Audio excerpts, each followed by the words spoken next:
Evening, it's 7:55 ng gabi dito sa Norway. Naayos ko itong mga namili nila mag-aama kasi pumunta sila ng store kanina.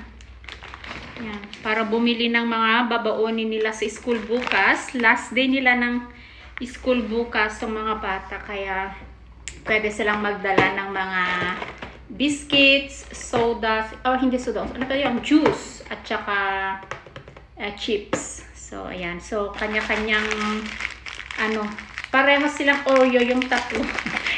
Iba-ibang style nga lang. Ito yung kay Bunso, kay Lucas, yung mini Oreos. Ito kay Sofia, yung pink.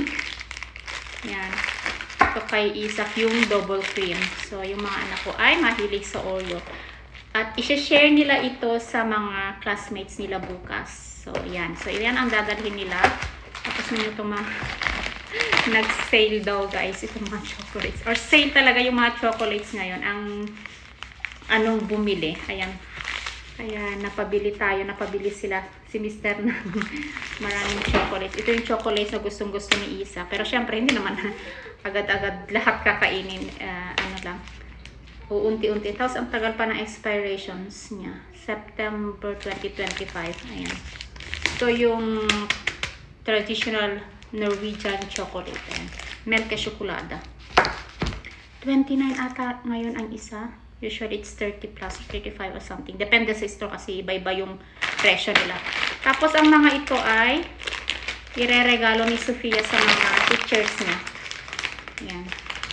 May naman sila, may regalo sila, may mga parents na nag-aayos, nag-prepare nun. Tapos na lang kami, ko-contribute. Tapos may nakatoka na bibili ng panregalo sa mga teachers. Pero si Sofia gusto niyong ginawa niya ito na start ka since grade 1. Yung personal niya, nireregaluhan yung mga dos ka shifts na. Personal na regaluhan yung mga teachers niya.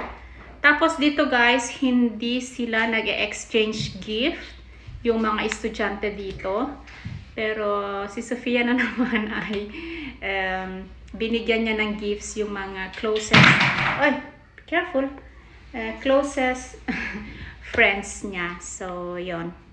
So, walang Christmas party sa eskwela. Walang exchange gift o yung mga bunut-bunutan sa gagaya sa atin sa Pilipinas. So, yon lang guys. At Sofia, ska du packa en själv? So,